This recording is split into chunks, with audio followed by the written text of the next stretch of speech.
မင်္ဂလာပါခင်ဗျာကျွန်တော်ကဒီနေ့သင်ခန်းစာလေးမှာဆိုရင် Excel နဲ့ကျွန်တော်တို့အသက်အတွက်နီလန်းနှစ်ခုကိုကျွန်တော်မျှဝေပေးမှာဖြစ်ပါတယ်အဲ့တော့ကိုယ့်ရဲ့မွေးနေ့တွေကျွန်တော်တို့သိတယ်ကိုယ့်ရဲ့အသက်ဘယ်လောက်ရှိပြီလဲဆိုတာကိုကျွန်တော်တို့တွက်ချက်ချင်တယ်ဆိုရင် Excel ထဲမှာကျွန်တော်တို့တွက်လို့ရတဲ့ပုံစံလေးနှစ်ခုရှိပါတယ်အဲ့ဒီနီလန်းလေးနှစ်ခုကိုကျွန်တော်ကဒီသင်ခန်းစာလေးမှာမျှဝေပေးသွားမှာဖြစ်ပါတယ်ဒီနီလန်းလေးနှစ်ခုထဲကနေပြီးတော့မှကိုယ်စင်ပြတဲ့နီလန်းတစ်ခုကိုကျွန်တော်တို့ရွေးချယ်ပြီးတော့မှအသုံးပြုလို့ရပါတယ်အဲ့တော့ပုံမှန်တိုင်းကျွန်တော်တို့တစ်ချက်နမူနာအနေနဲ့စဉ်းစားကြည့်မယ်ဆိုရင်ကိုယ့်ရဲ့မွေးနေ့သိတယ်ဆိုရင်ဒါကိုယ့်ရဲ့အသက်တွက်လို့ရသွားပြီပေါ့နော်ကျွန်တော်တို့ဒီနေ့ရက်စွဲတွေကနေပြီးတော့လက်ရှိရောက်နေတဲ့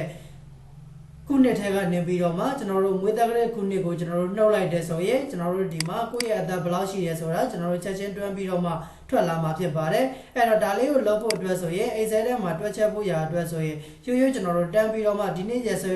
တွေကနေပြီးတော့မှကျွန်တော်တို့မွေးသက်တဲ့ရက်စွဲကိုသွားပြီးတော့နှုတ်ချလိုက်လို့မရဘူးအဲ့တော့ကျွန်တော်တို့ဘာလုပ်ပေးရလဲဆိုတော့ CR ဆိုတဲ့ formula လေးကိုအသုံးပြုပြီးတော့မှတွက်ပေးရတာဖြစ်ပါတယ်ပုံမှန်တိုင်းကျွန်တော်တို့ Excel ထဲမှာဒီနေ့ရက်စွဲကိုသိချင်တယ်ဆိုရင်တော့ညီမချင်းလေးထိုးပြီးတော့ TODAY today လို့ရိုက်ပြီးတော့မှခွင်းစားခွင်းပေးလေးပေးအတားလေးခောက်လိုက်တယ်ဆိုရင်တော့ကျွန်တော်တို့ဒီနေ့ရက်စွဲလေးကိုသူကပေါ်ပြပေးသွားမှာဖြစ်ပါတယ်အဲ့တော့ကျွန်တော်တို့ကဒီကိုယ့်ရဲ့အသက်ကိုလိုချင်တဲ့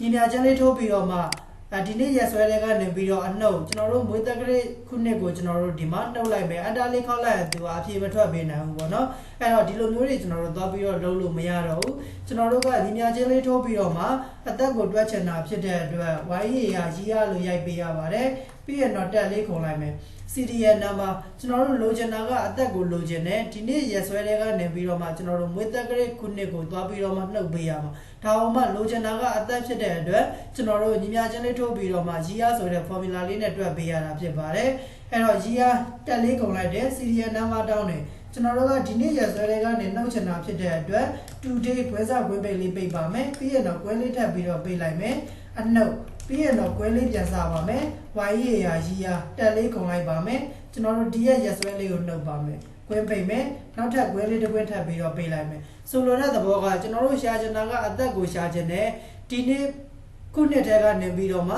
ကျွန်တော်တို့ဒီရက်ခုနှစ်ကိုကျွန်တော်တို့သွားပြီးတော့မှနှုတ်မယ်လို့ဒီ formula လေးရေးလိုက်တာဖြစ်ပါတယ်ပြီးရင်တော့ enter လေးခောက်လိုက်မယ်ကျွန်တော်တို့ဒါဆိုရင်သူကအခုလိုမျိုးပုံစံကြီးပြနေပါတယ်ကျွန်တော်တို့ number format ထဲမှာ general ပြောင်းလိုက်လို့ဆိုရင်တော့ကျွန်တော်တို့ဒီမှာ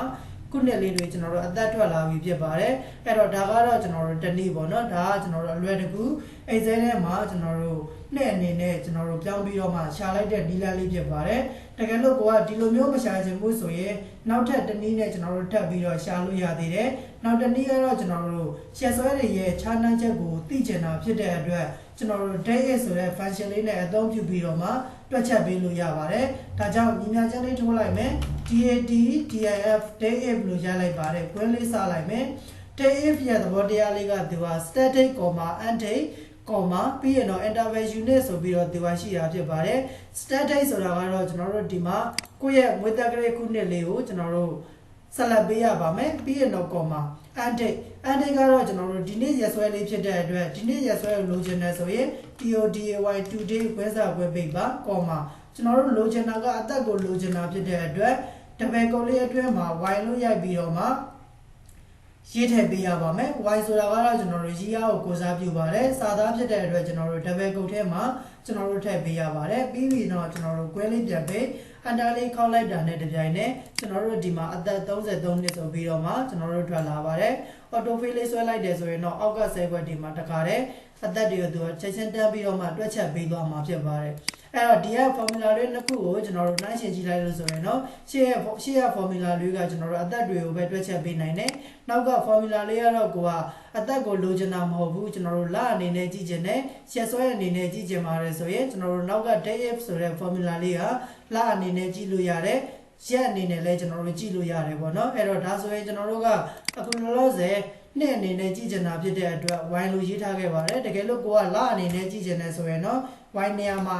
m ကိုရေးပေးရပါမယ် m ဆိုတာကတော့ကျွန်တော်တို့မှတ်အောင်ကိုစားပြုပါတယ်အန်တာလေးခောက်လိုက်မယ်ကျွန်တော်တို့ဒါဆိုရင်သူကလအနေနဲ့ပြပေးသွားတာဖြစ်ပါတယ်တကယ်လို့ကိုကလအနေနဲ့လည်းမသိချင်ပါဘူးကျွန်တော်တို့နေ့ရက်စွဲအနေနဲ့ကျွန်တော်တို့သိချင်ပါတယ်ဘယ်နှစ်ရက်ရှိပြီလဲဆိုတာသိချင်တယ်ဆိုရင်တော့ဒီနေရာလေးမှာကျွန်တော်တို့ဒီလိုရိုက်ထည့်ပေးပါအန်တာလေးခောက်လိုက်မယ်ကျွန်တော်တို့ဒါဆိုရင်တော့သူက